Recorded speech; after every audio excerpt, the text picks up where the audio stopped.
Bonjour tout le monde, c'est moi, Julie Dubé, ergothérapeute au Petit Renard.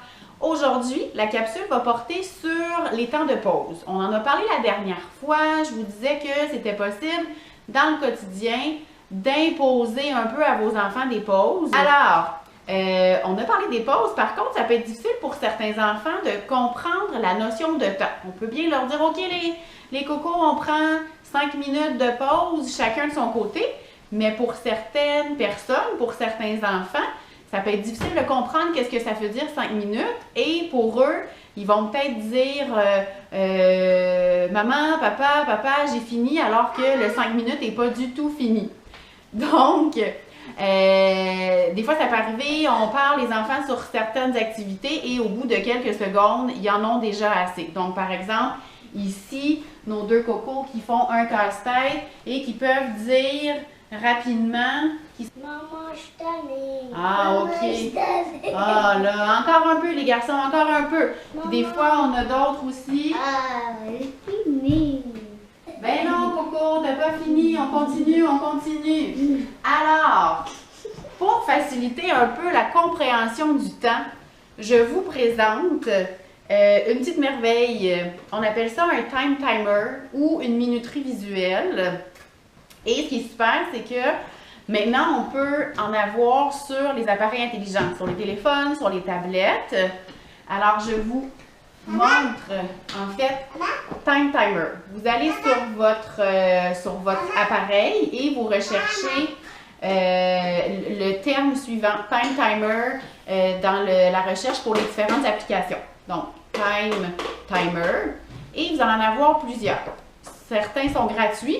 Certains autres coûtent 2-3 $ et vous choisissez celui qui vous plaît. Idéalement, d'en prendre un qui n'a pas trop d'animation parce que l'enfant va vouloir regarder la minuterie visuelle au lieu de faire son activité. Donc, ça fonctionne comme suit. On peut dire, par exemple, les enfants, vous allez faire une activité pendant 10 minutes. Et là, on installe la minuterie à un endroit pour que les enfants puissent voir la minuterie. Oh, pardon, on fait démarrer évidemment. Donc, on démarre le temps et les enfants peuvent voir le temps qui s'écoule. Donc, c'est beaucoup plus tangible pour eux que de regarder l'heure, par exemple, s'ils ne savent pas lire l'heure ou de mettre une minuterie sur le four qui va faire bip bip à la fin. Mais l'enfant ne voit pas s'il lui reste un peu, beaucoup ou pas du tout de temps. Donc, la minuterie visuelle, le temps va s'écouler et la couleur va disparaître graduellement. Donc ici, par exemple, j'ai parti à 10 minutes et déjà, on voit que le bleu est en train de diminuer. Donc, on voit bien le bleu qui diminue. Alors, si les enfants disent encore « Maman, je suis tannée, on peut leur dire « Haha, attention, on n'a pas fini les cocos. Regarde, il reste encore du bleu. » Et on peut les inviter à regarder plusieurs fois, à leur dire, est-ce qu'il reste encore du bleu les cocos? Ah oui, il en reste encore. Et là, évidemment, le temps va s'écouler graduellement jusqu'à la fin. Et souvent, à la fin, il y a une petite sonnerie. Et évidemment, quand les enfants ont bien réussi à suivre, à tolérer toute cette durée-là et à faire leur activité tranquille, ben, on peut suggérer une récompense après une activité ensemble, une collation spéciale, un jeu qu'ils aiment beaucoup, quoi que ce soit.